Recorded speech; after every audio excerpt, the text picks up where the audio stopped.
Hey guys, JoeFan82 here. It has been a hot summer, and I thought this would be the perfect time to do a review on the 50th anniversary H.E.A.T Viper. Let's take a look. This figure was released in 2014 as a part of the 50th anniversary line. He was in a 2-pack with Blowtorch called Heated Battle. He's based on the 1989 figure of the same name. You can see the design similarities. This is one of the more unique figures. Let's take a closer look at his design. He's got one of the craziest helmets. If you are a big fan of the early Joes and dislike the later late 80s Joes and early 90s Joes, you definitely are not a fan of this guy. He has got a crazy look to him. This helmet is very bizarre. Where are his eyes? Are they right? He's got one eye. You have to have one eye to apparently to be a H.E.A.T Viper. Just a very bizarre design. I like it. I grew up with the late 80s, early 90s Joes, so I did not have a vintage H.E.A.T Viper, but I do appreciate the design. He's got a sort of yellow orangish uniform here with a dark purple accent down the middle. It's raised up. It's not painted on. He's got a gray belt, gray web gear here that wraps around with a molded in pistol.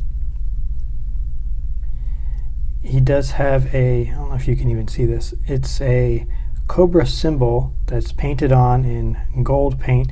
It came out of the package like this, almost completely rubbed off. It's as if they were using the same gold paint from the vintage line that was notorious for rubbing off.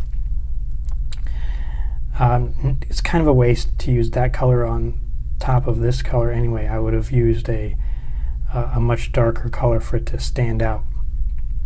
He has the purple line continues on both of his arms. He's got some gray gloves. Purple lines continue here, and he's got a purple bottom to his pants, which go into a gray boot, which is an interesting choice. I would have thought either it would have been all purple or all gray. And he does have these little tiny missile holders on both feet or both ankles, and each of these does pop off. If I can focus here, these do come off, not so easily that they'll fall off just moving him around. As you can see them, they don't fall off too easily, and it's kind of a crazy unique design. I kind of like it. Something I haven't mentioned before on these modern figures, a lot of them even have design on the bottom of their shoes, which is kind of interesting. As with a lot of the 50th anniversary line, this guy does suffer from quality control issues, especially the paint apps. If let me get a closer look here on the face, on the helmet, sorry. You can see it's kind of sloppy right in here, right on the face, right on the front there, the most important part. You couldn't mess up back here. You got to mess up right on the front. So if you're looking for this guy on the secondary market, such as eBay, look at the photos and try to get one that looks pretty good. If you're buying them in the 2-pack, you're taking your chances. On mine, it has some very sloppy paint here. The purple seems to have washed over onto his arm. It's not a huge deal. You could say it's residue from his weapon or something, but just something to look out for.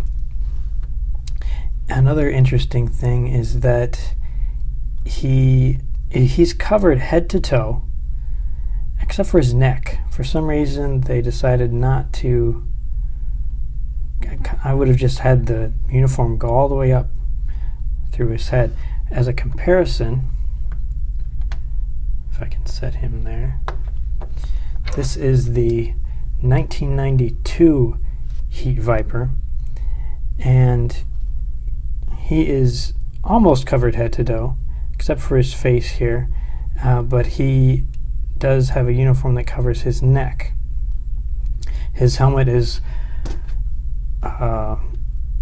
much more realistic, I guess you could say, than this one. Just as a quick comparison.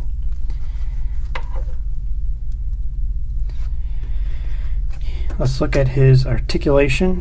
His head does go all the way around. This is a non-removable helmet, by the way, and this does not come off to reveal a person underneath.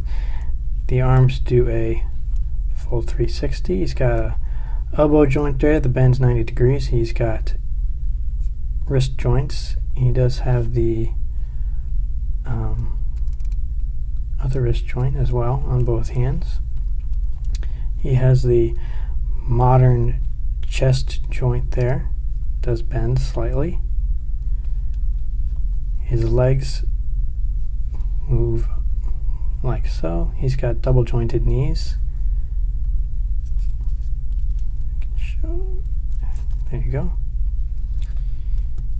And he's got ankle joints that can do a full 360 and go up and down. This is, I was pleasantly surprised with the build of this guy, the design, the physical design. He does not have the ratcheting joints like a lot of modern figures do. Especially in the shoulders, they're nice and smooth, not too loose. Very smooth, like we see in most of the vintage figures. All of his limbs move very easily, not too loose and not tight. So this is one of the few figures that I've seen like that. So I was very surprised with that.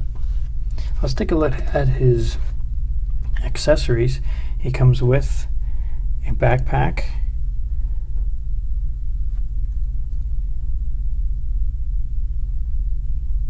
which I believe these are some look like exhaust tubes here. And his rifle. I don't know if this was used with any other figures. It's a very distinct design. I'm not sure if this is modeled on a real world weapon. Seems very kind of futuristic to me, especially with this tube here. I've seen some pictures where people have tried to connect this wire from the gun to like this section here of his backpack, and it just didn't really work out for me too well. The hose isn't really long enough. You can try, but I think it's fine just having him hold it like this with the hose just attached to the weapon. He also comes with his figure stand, codename H.E.A.T Viper, with the gold Cobra symbol for the 50th anniversary. Here is his file card. It says Cobra Anti-Tank Specialist, codename H.E.A.T Viper, file name Various, primary military specialty Anti-Armor Combat, secondary military specialty Infantry, birthplace Various. Now in this paragraph it provides somewhat of an idea of why his helmet looks like that. Let's see. Cobra anti-tank specialists are equipped with the latest in hyperkinetic, high-speed, wire-guided, armor-piercing technology. That was a mouthful. The harness-supported launch tube has active heat vents and an infrared suppressor to cut down detection hazards. The sighting system is fiber optically linked to the operator's helmet, which contains rangefinders, trajectory computers, and image intensifiers. This allows the H.E.A.T Viper to fire his weapon from behind cover under adverse visibility conditions. So what that's telling me is that his helmet is linked with his weapon. His helmet is providing some kind of readout for targeting his enemy, and maybe that's why it's designed like that. He can hold all of his accessories. He doesn't come with a lot. His weapon is fairly big. Could have used with some more paint apps. It's very simple, but he can hold it with one arm. His backpack goes in very well. It's got a rather long peg here, so you don't have to worry about it falling off at all. I've seen pictures with it up like this, and I've seen other pictures with it down like this, so I guess it's just whatever you prefer. I prefer to keep it going down, so this is going out like that. So it looks a little funny to me the other way around. And these little missile holders down here aren't intended to come off. I think you're supposed to keep them on. You probably could try to pry them off if you wanted to, but they're supposed to be stationary on his ankles like that. Overall, I do like this figure. He does suffer from some paint application issues, but other than that, he's a very solid figure. I like the color, I like the design, the structure of the figure. He moves very well, and I do recommend getting this figure. He would be great for army building and going with your other late 80s, early 90s inspired modern figures.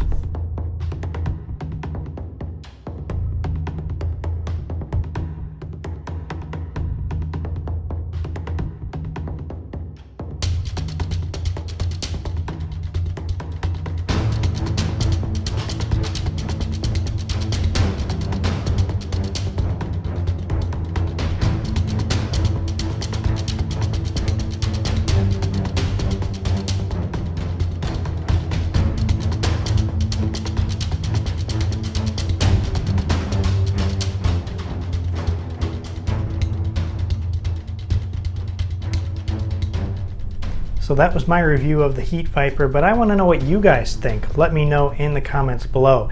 As always, you can find me on social media with the links in the description for this video. Thanks for watching, and I'll see you next time.